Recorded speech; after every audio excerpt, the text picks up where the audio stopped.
Séquence qui est consacrée aux synergies entre le privé et le public. Et pour en parler, on va s'intéresser au campus Grand Parc. On en a un peu parlé en parlant de Paris-Saclay Campus Cancer tout à l'heure. Eh bien, c'est de ça dont on va parler, en particulier d'un bâtiment, des Hive, que j'ai eu la chance de visiter. J'ai même animé une petite cérémonie on va dire, d'inauguration de ce bâtiment qui n'était pas encore tout à fait achevé. Donc, pour en parler, Élise Collat, directrice commerciale de Cadence Science Partner, Thierry Jean, Executive Advisor Paris-Saclay Cancer Cluster, et Elodie Nachia, directrice et tête des Global Central Lab de Servier. Merci à vous. Si vous faites exactement comme vous voulez, soit vous prenez des micros, soit vous succédez au pupitre, c'est comme vous le souhaitez. Oui. Ah, il y a un micro qui ne marche pas, je crois.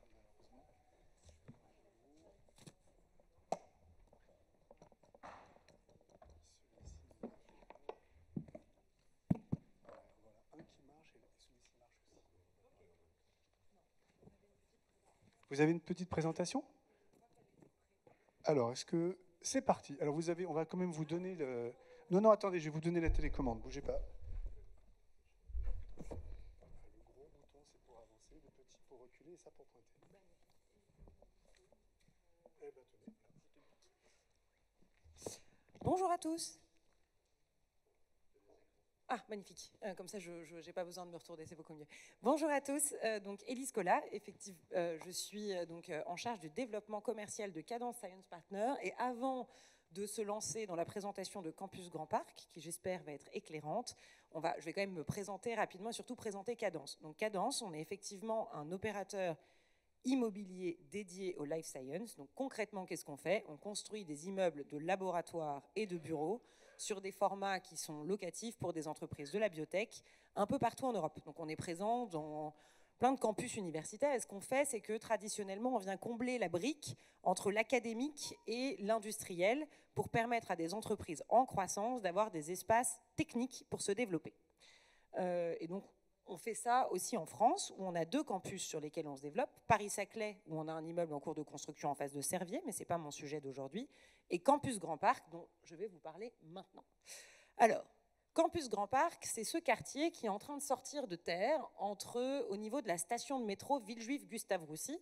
Pour ceux qui n'ont pas eu l'occasion de venir voir la nouvelle station de métro de la ligne 14 et 15, c'est un ouvrage impressionnant qui permet de connecter vraiment Villejuif-Gustave-Roussy et d'en faire finalement le cœur de l'écosystème en Ile-de-France, en santé, en biotech en tout cas, avec une super connexion à la fois à Villejuif, qui est quand même une ville hospitalière, entre Gustave Roussy, Paul Brousse et un certain nombre d'hôpitaux, mais aussi finalement l'Institut Curie par la 15, tout le centre, le sud de Paris, l'hôtel de région est direct sur la 14, et le terrain de Paris-Saclay qui finalement sera vraiment pas très loin. Donc cette connexion au transport fait que finalement il y a de la place à cet endroit-là pour développer une nouvelle centralité autour de la santé. C'est donc effectivement un campus entier qui est en train de sortir de terre avec un partenariat très fort de beaucoup d'acteurs. C'est pas la bonne presse, c'est pas grave. C'est pas du tout la bonne presse. Vous n'avez pas la bonne présentation, c'est ça? Non, c'est pas la bonne présentation, mais c'est pas grave. C'est quand même au bon endroit, c'est quand même le campus Grand Parc. Voilà. C'est pas la bonne présentation, mais on va faire avec. Ça n'est pas grave. Donc, c'est intéressant parce que c'est un partenariat en fait autour du Paris-Saclay Cancer Cluster, qui est donc situé à Villejuif, qui est le premier biocluster d'État de France 2030 dédié à l'innovation en oncologie. C'est aussi un partenariat avec le territoire, c'est un partenariat avec Cadence, donc c'est un partenariat public-privé, effectivement, par rapport à la thématique. Et donc, ce qui se passe, c'est qu'il y a cette infrastructure de transport qui est extrêmement qualitative, Gustave Roussy qui est de l'excellence scientifique, avec l'EPSCC qui est en train de développer des plateformes sur lesquelles Thierry reviendra tout à l'heure, qui sont des plateformes ouvertes aux entreprises.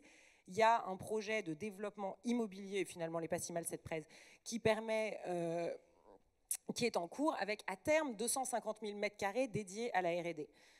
Il y a une première phase qui est en train de s'achever. Nous, on livre la semaine prochaine. Donc, il y a une première phase qui est en train de s'achever qui fait déjà un bon 75 000, un bon 50, 60 000 mètres carrés en tout, si on compte tous les immeubles, et 25 000 mètres carrés sur The Hive. Qu'est-ce que ça veut dire concrètement? Ça veut dire qu'on a une échelle qui permet de penser le développement des biotech comme ça n'est pas fait ailleurs, parce qu'en fait, on a beaucoup de place.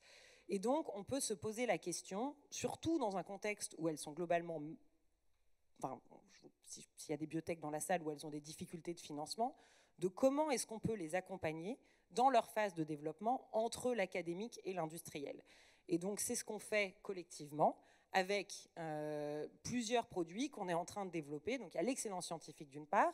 On est en train, et on ouvre le 1er décembre, un Innovation Center. Donc, un Innovation Center, c'est un espace dédié plutôt aux entreprises early stage, avec la possibilité d'avoir, dès le bench, dès la paillasse, dès le labo équipé sur des formats très souples, un espace pour les petites entreprises. Et on a le soutien de la région Île-de-France sur ce lieu-là. Et puis, on développe un concept qu'on va vous présenter, que Thierry va développer, qui est le concept du Central Lab, c'est-à-dire qu'on fait venir à l'échelle du cluster un certain nombre de services et de plateformes pour les biotech. Concrètement, et donc, toujours pas la bonne presse, mais c'est pas grave, concrètement, voilà, on va prendre celle-ci, c'est très bien. Donc concrètement, on sait qu'une biotech, sur ces phases qui vont de la sortie de l'académique jusqu'au moment où elle va générer du revenu, où elle va finir sa clinique, où elle va être achetée, elle passe par un certain nombre de phases de développement dans lesquelles elle a besoin d'expertise, de visibilité, de financement et d'accès à des plateformes. Ces plateformes et d'équipements. Et ces plateformes et ces équipements sont globalement souvent chers, coûteux en maintenance et en RH. Donc on a réfléchi avec le PSCC à un système qui permet d'intégrer, donc je reviens sur ma slide, excusez-moi, qui permet d'intégrer dans l'immeuble l'ensemble des services dont les entreprises ont besoin. Donc on a l'Innovation Center pour les toutes petites boîtes, et puis quand elles ont besoin de matériel plus compliqué, d'accès à de l'in vivo, d'accès à des plateformes, alors elles pourront aller dans le Central Lab que Thierry va développer. Le rez-de-chaussée d'E Hive, par ailleurs, est un espace qui sera prévu pour faire de l'accueil. Et puis, l'expertise sera au 4e étage, puisque le PSCC s'installe ici, au 4e étage de l'immeuble. Donc, il y aura à la fois, dans le même immeuble, des big pharma, des services, des plateformes, de l'expertise et des espaces pour les petites biotech. Hop. Et donc, c'est le PSCC qui coordonne tout ça et qui travaille sur les plateformes scientifiques et le central. Alors, avec la mauvaise presse. Donc d'abord, un mot. Moi, je suis Thierry Jean. Rapidement, j'ai été chercheur au CNRS avant de créer une première CRO en 1989. Ça s'appelait CEREP, que j'ai créé et développé pendant 25 ans. Ensuite, j'ai eu une expérience chez Servier, où j'ai été consultant pour l'aide au déménagement sur le plateau de Saclay. Et ensuite, j'ai créé une autre CRO. Et je dis tout ça parce que pour le Central Lab, c'est vraiment important d'avoir cette expérience. Donc j'ai créé une autre CRO qui s'appelait MIMABS et qui est localisée à Marseille. La première CRO, c'était dans le screening de molécules. Et la deuxième, c'était dans la découverte d'anticorps monoclonaux à visée immunothérapeutique. Voilà. Et j'ai rejoint le PSCC en 2024. Avec comme objectif et comme mission de développer les plateformes technologiques que je développerai tout à l'heure, et puis de mener ce projet de Central Lab, qui est en fait le but principal de mon intervention. Mais un mot sur le PSCC. Le PSCC, c'est Christian Deleuze en parlerait bien mieux que moi, puisque c'est un des acteurs principaux de sa création. On peut dire que c'est la rencontre de Sanofi avec Gustave Roussy et l'État français. Le premier biocluster qui a été créé en France, qui a reçu 100 millions de l'État et 60 millions, un peu plus de 60 millions d'industriels, dont évidemment Sanofi, Servier, Ipsen et récemment GSK. Et le PSCC, sa mission, c'est de transformer ou d'apporter son support pour transformer un projet scientifique en une réussite industrielle. C'est quelque chose qui manque en France. On a beaucoup de projets, on a assez peu de réussite. Donc c'est vraiment la mission du PSCC aujourd'hui. Et ça me tombe bien aujourd'hui puisque c'est vraiment la rencontre du monde académique avec le monde industriel. Et le PSCC, c'est d'abord un site, comme l'a démontré Élise. C'est aussi un très fort support à des projets industriels qui sont nés de l'académie. Aujourd'hui, on a plus de 75 startups que nous aidons, qui sont sur cette diapositive. Et vous voyez qu'elles sont présentes à tous les stades. Sur la gauche, vous avez les sociétés qui développent des thérapeutiques. Et sur la droite, vous avez les sociétés de diagnostic et de medtech. Et on intervient sur des sociétés de start-up quand même, mais de toute taille et de tout stade de développement. Et puis c'est aussi une offre scientifique. Et cette offre scientifique, on la voit à la fois avec les plateformes. Donc le PSCC finance des plateformes académiques, innovantes.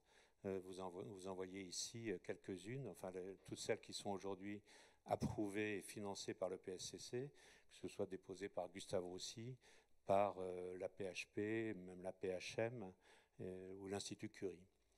Et il y en a aujourd'hui encore 3 autres qui sont en cours d'examen. Et il y a tout un processus qui est respecté vis-à-vis de l'ANR pour atteindre le financement de ces plateformes. Et puis cette offre scientifique, c'est aussi le Central Lab dont je voudrais parler aujourd'hui. Alors là, il manque pas mal d'informations sur la slide, mais c'est pas grave, je le ferai par oral. L'idée du Central Lab, c'est, comme le titre l'indique, c'est de passer de l'outsourcing à l'insourcing. L'insourcing, c'est un luxe que seuls les pharma aujourd'hui peuvent s'offrir, c'est de faire venir sur leur campus, dans leur laboratoire, des experts de sociétés spécialisées que sont les CRO. Et cette notion de proximité est extrêmement importante puisqu'elle permet la création de partenariats, et elle permet la rapidité, elle permet le contrôle qualité, etc. Mais une start-up ne peut pas se permettre de faire venir 10 personnes de Novalix ou 15 personnes de CEREP. Ici, l'idée, c'est de faire venir sur le campus, et spécifiquement à The Hive, dans un espace dédié, des CRO qui viendront, d'abord qui prendront le risque de venir, qui seront locataires de l'immeuble, et qui viendront proposer leurs services aux sociétés du campus, en priorité. Rien ne les empêche de proposer, bien entendu, leurs services à l'extérieur, mais l'idée, c'est de le fournir sur place. Et pour ce faire, on a fait un questionnaire. C'est en tout petit ici, mais on a listé tous les services auxquels nous pensions et on a demandé aux CRO, parmi ces services, lesquels accepteriez-vous de mettre sur site. Et on a envoyé le même questionnaire aux utilisateurs potentiels en leur donnant, mais si vous êtes sur site, quels seront les services qui vous intéresseraient. Et à notre agréable surprise, il y a un perfect match. Finalement, toutes les demandes et toutes les attentes des startups sont couvertes par les CRO, si tant est qu'elles acceptent de venir. Aujourd'hui, on discute avec une quinzaine de CRO. Je peux citer en premier Charles River, qui viendrait, avec qui on peut dire, en négociation très avancée, qui viendrait donc développer un pôle de sciences animales autour d'un vivarium.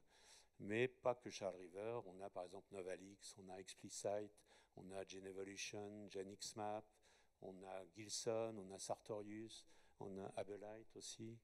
Et donc un certain nombre d'équipementiers aussi. On a Dutcher qui pourrait mettre un magasin de réactifs. Vraiment tout un centre qui permettrait d'aller beaucoup plus vite dans la recherche. Et cette idée de Central Lab, d'abord je l'avais développée à CEREP comme un moyen économique de concurrencer les Américains et les Chinois, puisqu'évidemment le taux d'occupation d'une machine dans un CRO est bien supérieur au taux d'occupation de la même machine chez un client. Et ça, Elodie le développera. Et Elodie montrera aussi, par un retour d'expérience, ce concept qu'on a développé ensemble et qu'Elodie a mis en place chez Servier et qui a été extrêmement intéressant. Je finirai pour dire les 4 avantages quand même importants qu'on voit sur la diapositive. C'est moins de CAPEX. Donc évidemment, le CRO est là avec son équipement et les sociétés n'ont pas besoin d'acheter un imageur par société ou des séquenceurs, etc. Moins d'espace alloué pour les startups puisque les services sont faits par les CRO sur place et moins de recrutement Et tout ça est très intéressant, j'imagine, pour tous les investisseurs qui seraient dans la salle et qui auraient donc un investissement moindre à faire dans l'entreprise. Et, cerise sur le gâteau, tant qu'il existe, l'utilisation de CRO permet de le déclarer en crédit d'impôt recherche. Voilà. Voilà le concept du Central Lab qui devrait voir le jour dans la deuxième partie de l'année 2026 avec les premières entreprises sur le campus. Voilà, et maintenant je suis très content qu'Élodie ait accepté de venir présenter ce qu'est un Central Lab dans la réalité et l'intérêt que ça a eu pour le laboratoire Servier. Merci Thierry. Bonjour. Alors moi j'ai plus du tout de slide, donc on va le faire a cappella, mais ça va aller. Donc moi je suis Élodie Nazika, je travaille chez Servier depuis 2008. Je suis aujourd'hui directrice du Global Central Lab de la R&D Servier et localisée actuellement sur notre formidable centre de R&D à Saclay. Donc, comme l'a dit Thierry, on a monté ensemble au départ un Central Lab pour les activités laboratoires de Servier, donc en 2018. Dans notre stratégie d'outsourcing et dans une stratégie de rationalisation de nos coûts, on a décidé de créer un service dans lequel on a mis toutes les activités qui étaient de laboratoire, je précise, qui étaient mutualisables, centralisables au service de nos projets de recherche. Donc de ça, dans le but de rationaliser nos coûts, de focaliser les ressources laboratoires de Servier sur les activités à haute valeur ajoutée sur nos projets. Et amener plus de qualité et améliorer la performance collective sur nos projets. Donc on a, dans un premier temps, créé l'embryon de ce qu'est aujourd'hui le Global Central Lab. Donc on a mis toutes les activités de support au laboratoire. Donc support au laboratoire, on a créé une équipe en insourcing, donc avec des ressources prestataires, qui s'occupe encore aujourd'hui d'avoir des laboratoires fonctionnels, des appareils scientifiques maintenus, qualifiés. On a centralisé toutes les commandes de consommables, l'approvisionnement des consommables jusqu'à nos laboratoires. Voilà, donc tout ce type d'activité de vraiment support au laboratoire dans le travail quotidien. Ensuite, on a également très rapidement, après cette première étape en 2018, ajouté ce qu'on a appelé le Laboratory Supply. Donc on a créé des banques centrales, donc des banques d'échantillons, qui gèrent toutes les collections critiques pour la R&D. Donc l'approvisionnement, le supply de tous ces échantillons, partie réglementaire incluse pour les échantillons biologiques, le stockage dans les conditions optimales de stockage, la transformation et le delivery. Donc quand je dis transformation, ça peut aller d'une simple dilution d'une petite molécule au maintien de lignées cellulaires, ce qu'on fait aujourd'hui pour tout le centre de R&D Saclay, où on a une équipe en insourcing qui maintient les lignées cellulaires pour tous les pôles d'activité qui manipulent des cellules et qui ont besoin de cellules. On fournit par exemple pour les greffes, les cellules en temps réel dès que notre équipe Vivo en a besoin.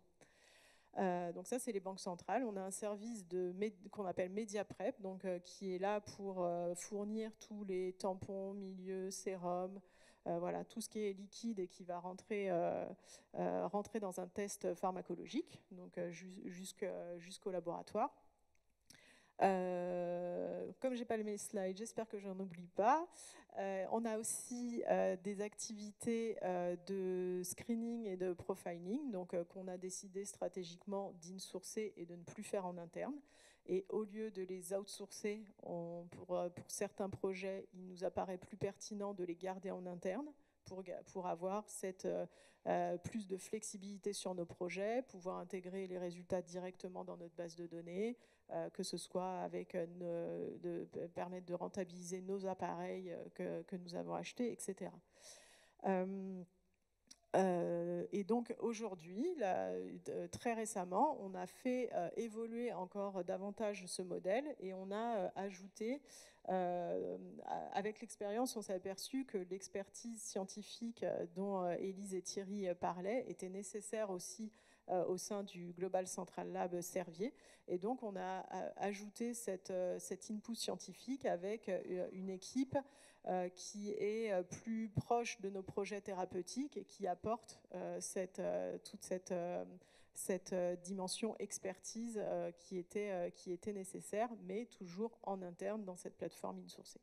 Donc en conclusion, parce que je vois monsieur s'approcher, donc aujourd'hui, c'est un modèle qui fonctionne bien. Donc on a une équipe de plus de 70 prestataires qui nous fournissent 140 livrables environ sur 10 activités.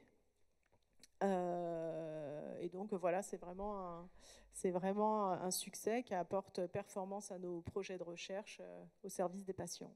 Voilà. Merci infiniment pour cette présentation. Merci à vous. Tout à l'heure, après la pause, on retrouvera d'ailleurs une des sociétés qui bénéficie de vos infrastructures et qui est installée sur le campus. Et ça sera intéressant de prolonger avec cet exemple concret. Merci.